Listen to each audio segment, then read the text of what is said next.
음,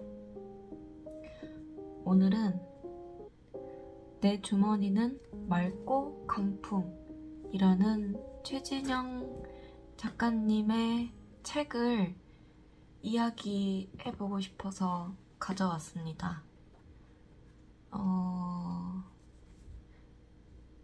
요즘에 하루의 중간에 이 책을 조금씩 읽고 있었는데 읽을 때마다 참 이런 책을 골라온 게 신통하다 싶을 정도로 그냥 내가 하고 싶은 말이 거의 다 들어가 있는 그런 책이라고 생각하면서 읽게 되더라고요. 그리고 이 책의 어떤 부분들이 이거는 남겨놓고 싶고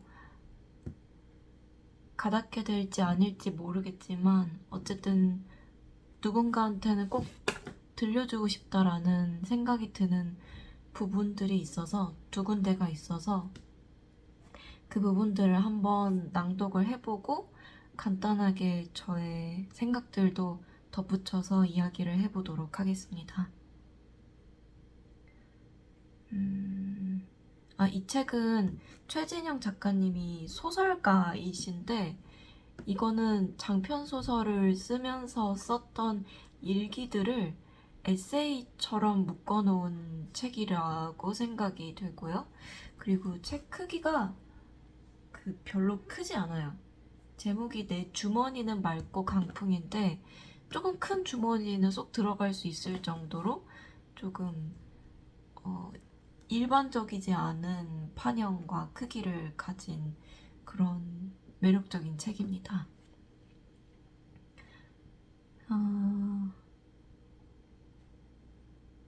77페이지부터 읽어보도록 할게요.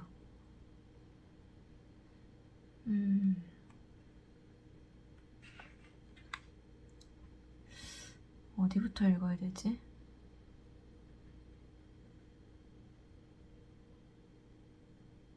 (8월의) 어느 날에는 육지의 장례식장에 다녀왔다.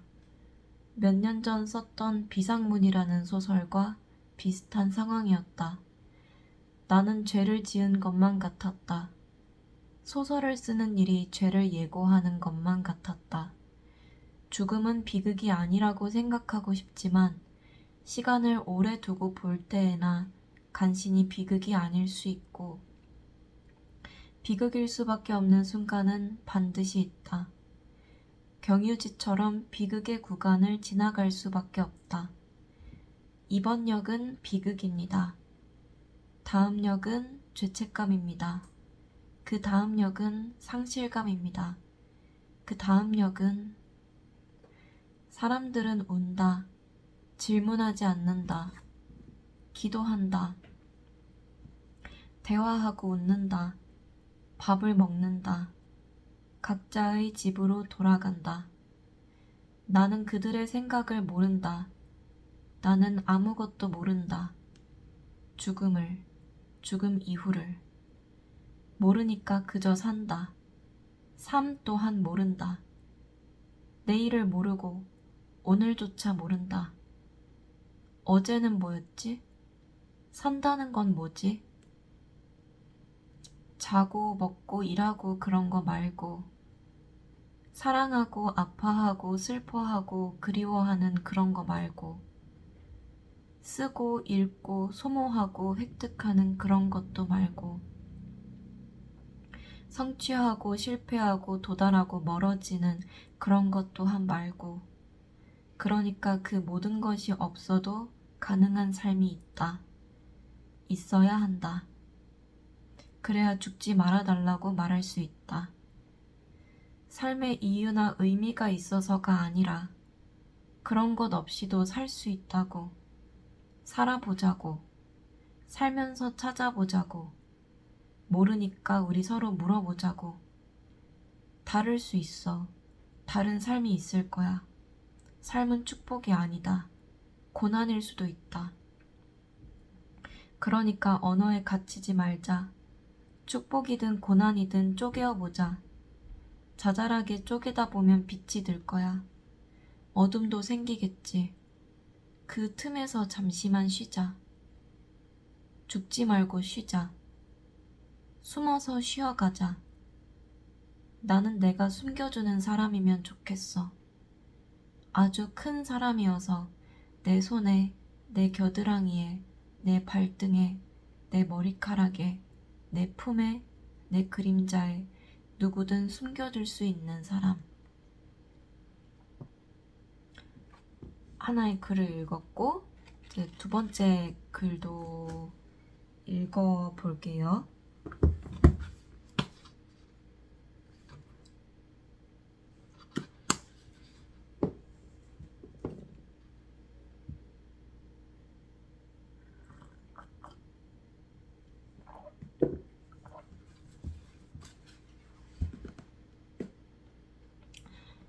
이번엔 187쪽부터 조금 읽어볼 건데,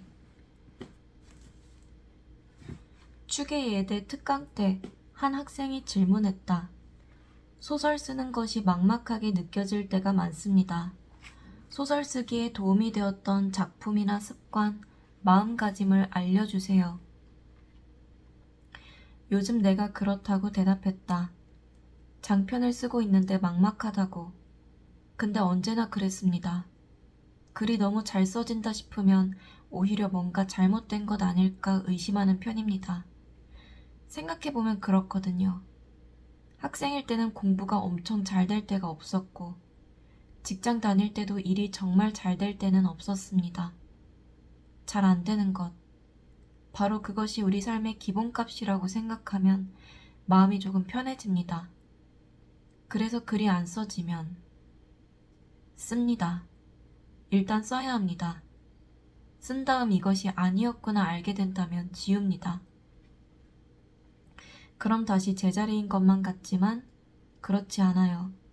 아닌 것 하나를 알게 되었고 그것을 버릴 수 있습니다. 글이 안 써진다고 글을 안 써버리면 글을 쓰지 않는 시간만 늘어날 뿐입니다. 글이 안 써질 때도 일단 쓰고 보자는 마음가짐이 필요합니다. 그렇게 대답했던 나와 지금 불안해서 미칠 것 같은 나는 같은 나일까? 소설을 통째로 버려야 하면 어쩌지? 머리가 아프다. 다시 말씀드립니다. 소설 쓰기에 도움이 되는 건 산책, 맛과 영양을 갖춘 한 끼, 충분한 수면, 약속 없음, 책상에 쌓여있는 아직 읽지 못한 책입니다. 코앞의 마감과 허무주의가 소설을 쓰게 하는 힘인 것도 같고요. 원고료의 힘으로 쓴 적도 있습니다. 하루하루가 다급했었죠. 너무 외로워서 쓸 때도 있습니다. 마음을 털어놓을 친구가 필요하니까요. 오기로 쓰기도 합니다. 그럴 때 저는 자꾸 싸우자라고 혼잣말합니다. 대체 무엇을 보여주고 싶은 걸까요? 사실 저도 잘 모릅니다. 치명적인 거짓말을 들킨 사람처럼 불안합니다.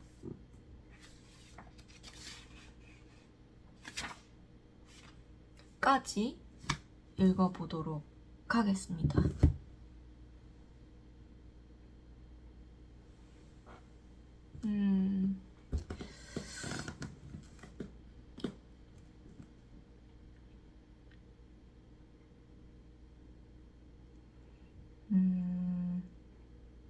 하나는 죽음에 대한 생각이었고, 또 하나는 일이 되지 않을 때에 대한 생각이었다고 볼 수 있는데, 이 책에서 반복되는 말이기도 하고, 저도 좀 생각을 하는 것이 일단 살자, 그냥 살자 라고 하는 것, 그리고 여러 가지로 마음이 산란할 때들이 있잖아요.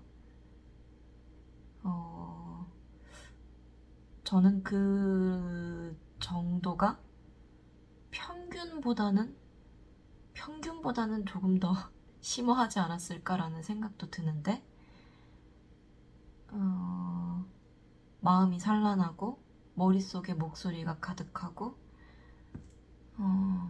사는 게 너무 복잡하게 느껴지고 그러다 어느 순간 임계점에 다다르고 이런 일들을 반복하다가 처음도 아닌 그런 일들을 반복하다가 이 책을 읽고 지금 낭독한 부분에 마음이 가닿았던 것은 어떤 기준점을 새삼 다시 잡게 됐다고 할까요?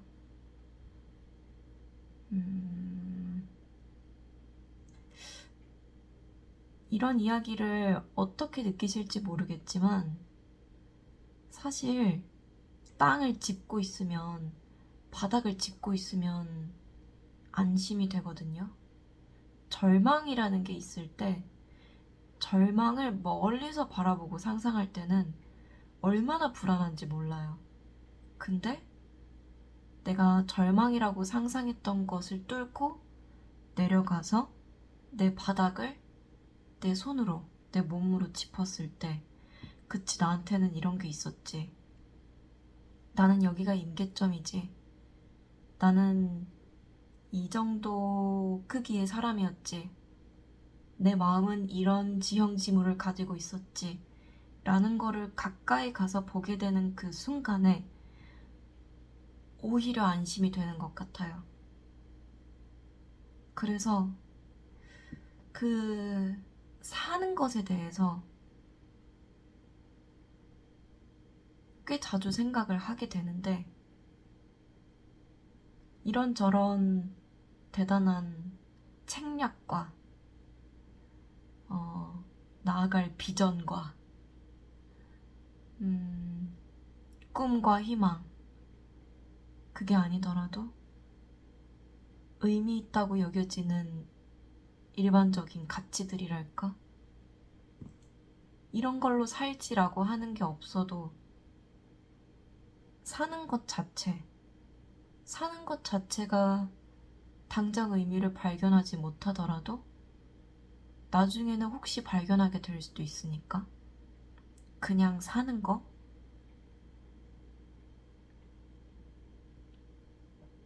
그래서 이 부분을 읽으면서 제일 나한테도 다른 누군가한테도 전해주고 싶었던 거는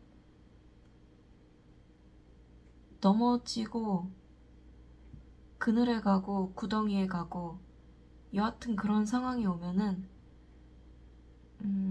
쉬어가자, 숨어가자, 그리고 숨겨주는 사람이 되고 싶다.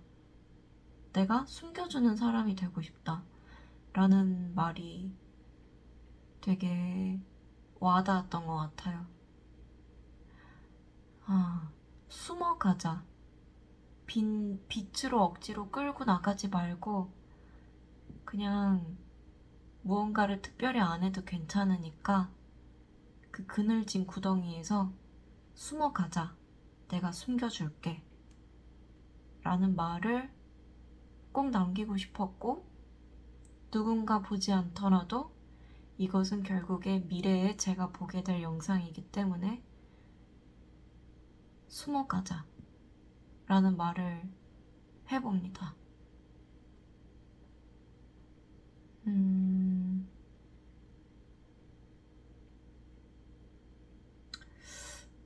이거는 그냥 최근에 아직 이렇게 머릿속에서 굳어지지 않은 진행 중인 생각이기는 한데 방금 얘기한 것과 비슷한 맥락으로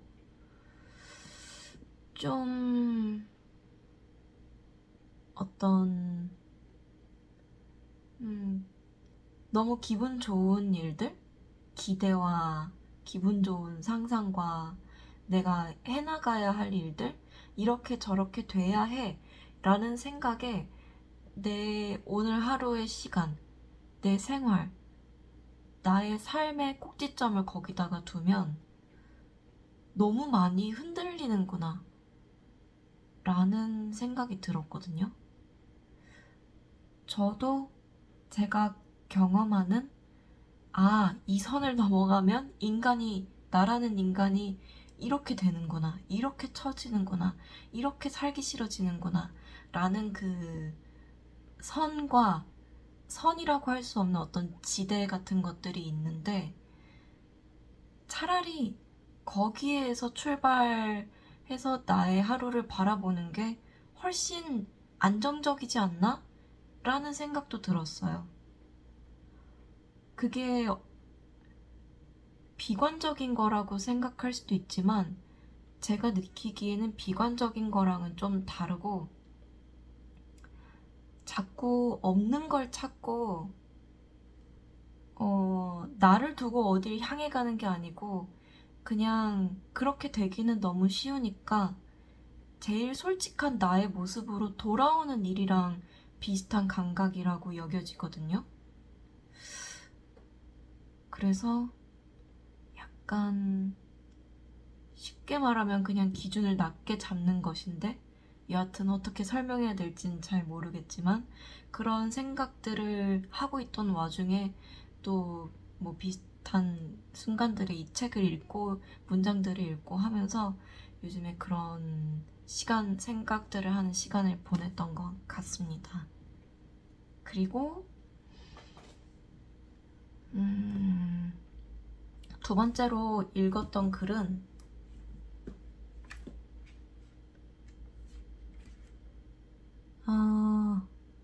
이 책에서 그런 부분도 있거든요.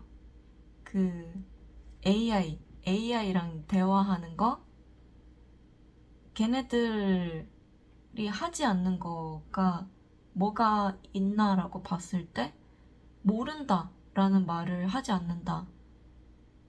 그 문장이 되게 맞지 싶고, 뭔가 약간 멈추게 되는 순간이 있었거든요.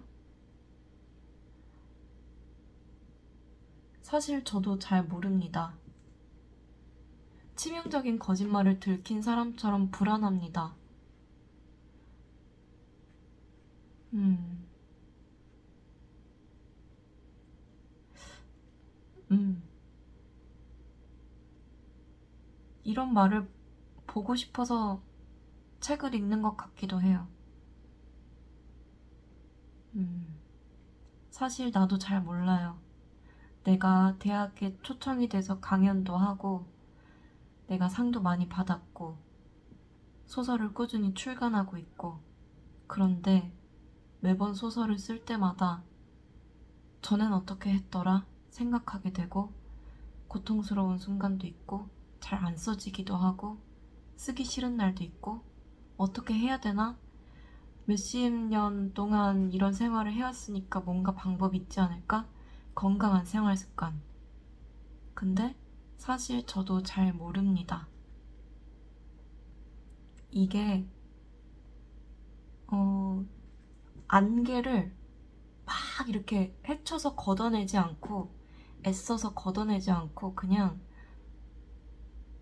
안개는 안개다 라고 이야기하는 문장 같아서, 방법이 없다는 거에 절망하게 되는 게 아니고, 이것도 왠지 안심하게 된달까요? 그리고 나도 모든 관계의 모든 순간에서 그럴 수는 없겠지만, 그렇게 이야기하는 담백한 용기가 있으면 좋겠다라는 생각도 하고, 모르는 일에 대해서 불안하니까 나 알아? 나는 너네랑 달라. 난 방법이 있어. 라고 떠들고 싶어지는 심리를 자주 느끼기도 하는데, 근데 또 잘 모른다고 내려놓는 말이 주는 이상한 안온함도 있는 것 같고, 뭐랄까? 따뜻하진 않은데, 시끄럽지 않게 큰 돌이 내려앉는 것 같은? 근데 그게 아픈 충격이 아니라 마음을 이렇게 꾹 눌러주면서 무게를 잡아주는 것 같은, 그리고 어떤 다 그러하다, 그치 우리 다 모르지 라는 진실을 누군가와 깊게 나눈 것 같은 그런 생각이 드는 문장이었습니다.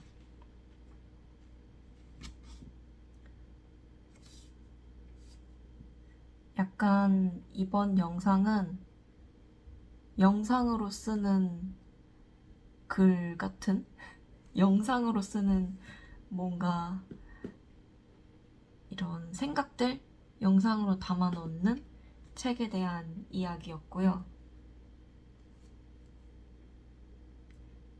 만약에 누군가 여기까지 틀어놓고 듣고 있었다면 제가 어느 순간에는 당신을 숨겨줄 수 있으면 좋겠고, 숨어 쉴 수 있게 해줬으면 좋겠고, 그리고 그 일에 대해서는 나도 잘 모른다 라는 건조한 위로를 건넬 수 있는